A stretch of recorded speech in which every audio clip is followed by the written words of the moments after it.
Hey guys, and welcome back to the Blast Zone. Got a great story for you today. It's from the Old Testament, and it's one of my favorites. It seemed that there was a woman named Hannah, and Hannah was married, and she was very happy with her husband, but there was one thing that made her really unhappy. She didn't have a son. So she prayed that God would, in His grace, at some point in time, that He'd give her a son. And she prayed, and she prayed, and she prayed, and you know what? Through her faithful praying, eventually she had a son, and she named him Samuel. Now, one of the things that made her praying for a son kind of unique is what she said in her prayer. Not only did she pray for a son, but she said, Lord, if you would grant me the blessing of a son, I will give him back to you. And he will be dedicated to you for his whole life to simply live his life for the work that you have for him, whatever that may be. That was an amazing prayer. Well, one day she found out that she was going to have a baby.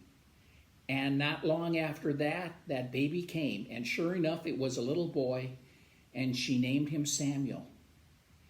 And very much honoring her word, when Samuel was maybe only 2 or 3 years old, she brought him to the high priest. And his name was Eli.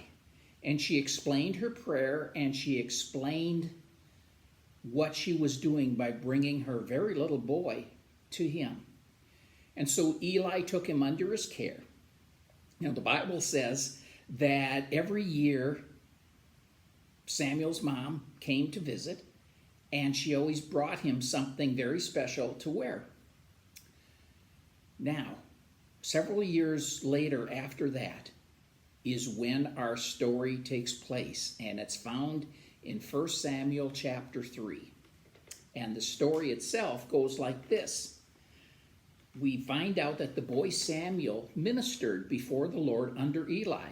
In other words, he worked in the worship area, and as Eli had things for him to do, Samuel would be doing them. Now, in those days, the word of the Lord was rare. There were not many visions. It was kind of one of those periods of time where it seemed like God was silent. He wasn't really talking a lot with his people. Now, one night, Eli, whose eyes were becoming so weak that he could barely see. So, in other words, Eli, in his old age, was almost blind. He was lying down in his usual place. In other words, at wherever he was sleeping, that he usually slept, and it was into the evening. Now, the Bible also says that Samuel was lying down in the house of the Lord. So it was like he was he slept in church.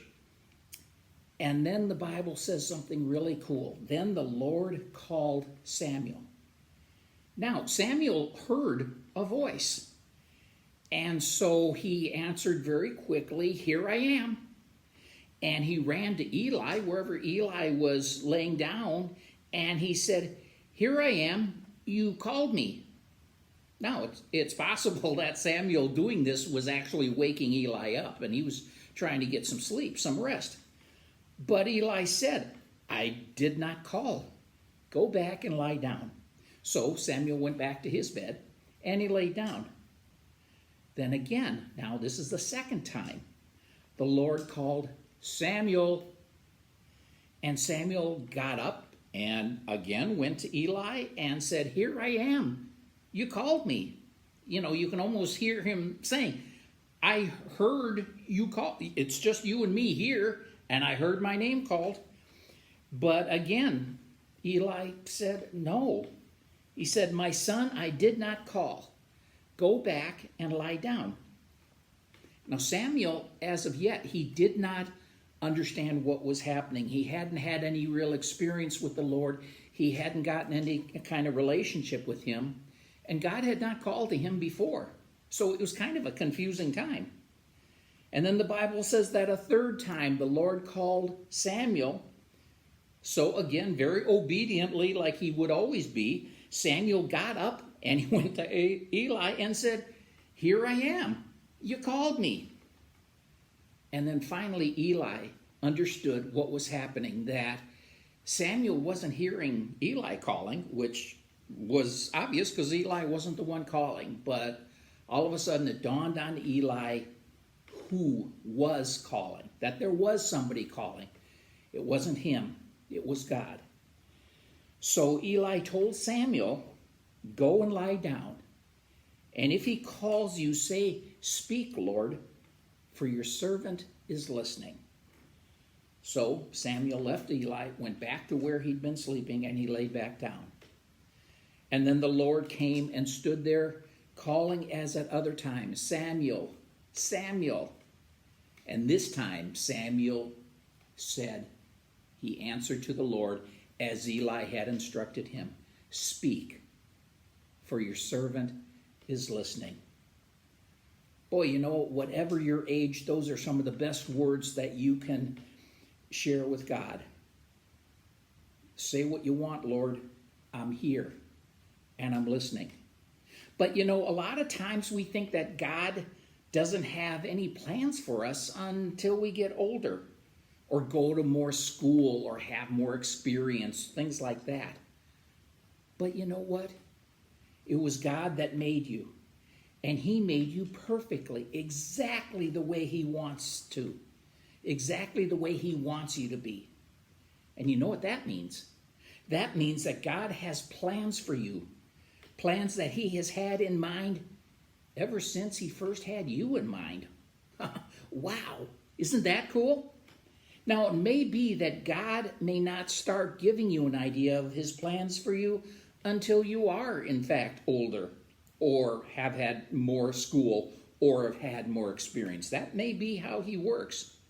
But a friend of mine who became a missionary in Japan says she started to get a sense that God was calling her to that kind of life when she was just 6 or 7 years old.